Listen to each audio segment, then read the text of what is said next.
نفسي بنور من فؤادي حينما رددت يا رب العباد وانتشت روحي وصارت. تقریر کے لیے دعوت دے رہا ہوں معین الدین ولد عبد الرحمن، وہ آئے اور اپنی تقریر پیش کریں. وعلیکم السلام ورحمۃ اللہ وبرکاتہ. الحمد لله رب العالمين والصلاة والسلام على خير الأنبياء والمرسلين وآله وأصحابه أجمعين، أما بعد، فأعوذ بالله من الشيطان الرجيم. بسم الله الرحمن الرحيم. إن الدين عند الله الإسلام. صدق اللہ العظیم. ہمیں پھر دعوت دین الہی عام کرنا ہے، جہان کل میں پھر سے دبدبہ اسلام کرنا ہے. جس کام کے لیے آئے وہ کام نہ بگڑے، سر جائے تو جائے مگر اسلام نہ بگڑے. معزز سامعین کرام و نوجوانان اسلام، خالق کائنات کا بے حد کرم و احسان ہے کہ اس نے ہمیں ایک ایسا جامع اور کامل مذہب عطا فرمایا کہ جس کے اندر مختلف طرح کی خوبیاں پائی جاتی ہیں. گزشتہ 1400 سال کی پوری تاریخ جو آج ہمیں بیٹھے بٹھائے مل گئی، اس کے لیے بلال حبشی رضی اللہ عنہ کو تپتی ہوئی ریت پر لٹا دیا گیا. اسی اسلام کے لیے حضرت سمیہ رضی اللہ عنہ ٹکڑے ٹکڑے کی گئی، چمڑی ادھیڑ لی گئی، بریرہ رضی اللہ عنہ کی آنکھیں نکال لی گئی. اسی اسلام کے لیے بیر معونہ میں صحابہ رضی اللہ عنہم کو ذبح کر دیا گیا. اسی اسلام کے لیے دور نبوت میں 56 صحابہ رضی اللہ عنہم شہید ہوئے اور خلافت راشدین کے 50 سالہ دور میں 27,000 صحابہ رضی اللہ عنہم شہید ہوئے. اسی اسلام کے لیے سعید بن زبیر رضی اللہ عنہ کو حجاج بن یوسف کی عدالت میں ذبح کر دیا گیا. اسی اسلام کے لیے امام احمد بن حنبل رحمۃ اللہ علیہ کا جنازہ جیل سے اٹھایا گیا. ان کے جنازے کو دیکھ کر 90,000 عیسائیوں نے اسلام کا کلمہ پڑھ لیا. اسی اسلام کے لیے امام مالک رحمۃ اللہ علیہ کا منہ کالا کر کر مدینے کی گلیوں میں گھمایا گیا. اسی اسلام کے لیے امام غزالی رحمۃ اللہ علیہ کو بغداد کے جنگلوں میں پھرایا گیا. اسی اسلام کے لیے 40 سال تک شیخ عبد القادر جیلانی رحمۃ اللہ علیہ نے بغداد کی جامع مسجد میں قرآن کریم کا درس دیا. اسی اسلام کے لیے مجدد الفسانی رحمۃ اللہ علیہ کو جلال الدین اکبر کے دربار میں ہتھکڑیاں لگا کر پیش کیا گیا. اسی اسلام کے لیے شاہ ولی اللہ رحمۃ اللہ علیہ کے انگوٹھے کاٹ دیے گئے. اسی اسلام کے لیے شاہ عبد العزیز رحمۃ اللہ علیہ کو تکلیفیں دی گئی. اسی اسلام کے لیے سید احمد شہید رحمۃ اللہ علیہ کو بالاکوٹ کی پہاڑی پر ذبح کر دیا گیا. اسی اسلام کے لیے مولانا قاسم نانوتوی رحمۃ اللہ علیہ کو عمر قید کی سزا ملی. اسی اسلام کے لیے شیخ الہند محمود الحسن رحمۃ اللہ علیہ کو مالٹا کے جزیرے میں بھیجا گیا. اسی اسلام کے لیے علماء دیوبند کی پوری جماعت نے دنیا کے ہر باطل کا مقابلہ کیا.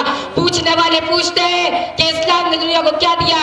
میں ان سے پوچھتا ہوں کہ اسلام نے دنیا کو کیا نہیں دیا؟ سب کچھ دیا. اسلام نے دنیا کو خود غرضی اور مفاد پرستی نہیں دی. اسلام نے دنیا کو طغیان و سرکشی نہیں دی. اسلام نے دنیا کو بے غیرتی و مروتی نہیں دی. اسلام نے دنیا کو عیاری و چاپلوسی نہیں دی. اسلام نے دنیا کو تہمت و الزام درازی کی تعلیم نہیں دی. اسلام نے دنیا کو پست حوصلے کی اور بزدلی نہیں دی. اسلام تو ہر زمانے میں اس گرتی دنیا کو سنبھالتا رہا.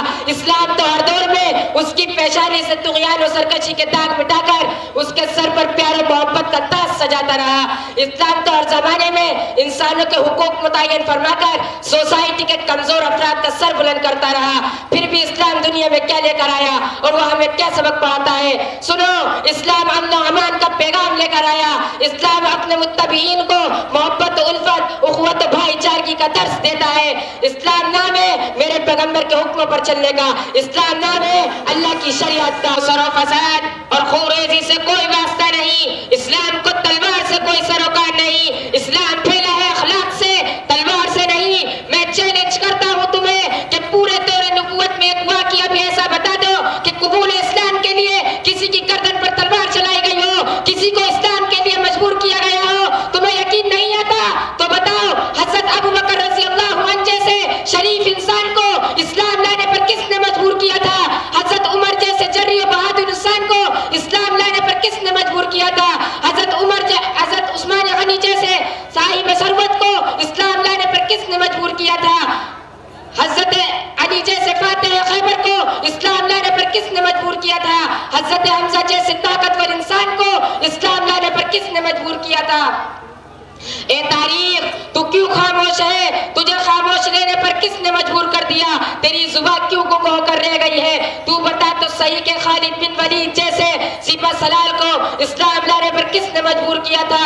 نجاشی جیسے صاحب ثروت کو اسلام لانے پر کس نے مجبور کیا تھا؟ ابو سفیان جیسے دشمن اسلام کو اسلام لانے پر کس نے مجبور کیا تھا؟ ہاں اس کا یہی مطلب ہے کہ اسلام اخلاق سے پھیلا ہے، تلوار سے نہیں. ملت اسلامیہ کے دھڑکتے دلوں، اسلام نے اپنے ماننے والوں کو تحت الثری سے اٹھا کر اوج ثریہ تک پہنچا دیا. مسلمانوں، ابو بکر پہلے صرف ابو بکر تھا، اسلام لایا تو صدیق اکبر بن گیا. عمر اسلام سے پہلے قاتل تھا، اسلام لایا تو عادل بن گیا. عثمان پہلے صرف عثمان تھا، اسلام لایا تو ذی النورین بن گیا.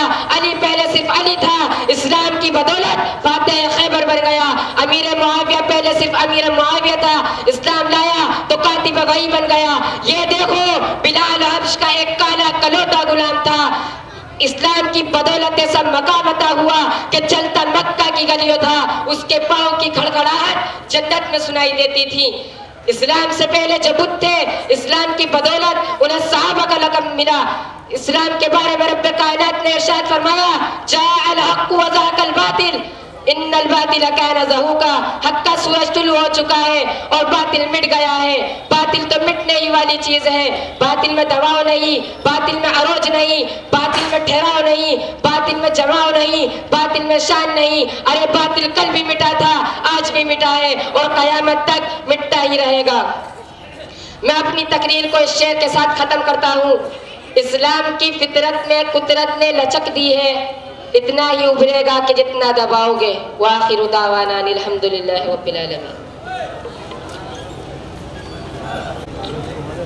ماشاءاللہ، یہ تھے معین الدین ولد عبد الرحمن، جو بہترین خطاب پیش کر رہے تھے اور ساتھ ہی ساتھ اس بات کا پیغام بھی دے رہے تھے کہ مسلمان ہمہ وقت سپہ سالار بن کے کھڑا رہا ہے، سیسا پلائی ہوئی دیوار بن کے کھڑا رہا ہے، سیسا پلائی ہوئی دیوار بن کے وہ باطل کا مقابلہ کرتا رہا ہے.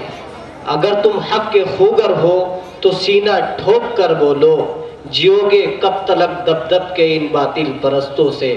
اس چیز کا وہ درس دے کر گئے ہیں.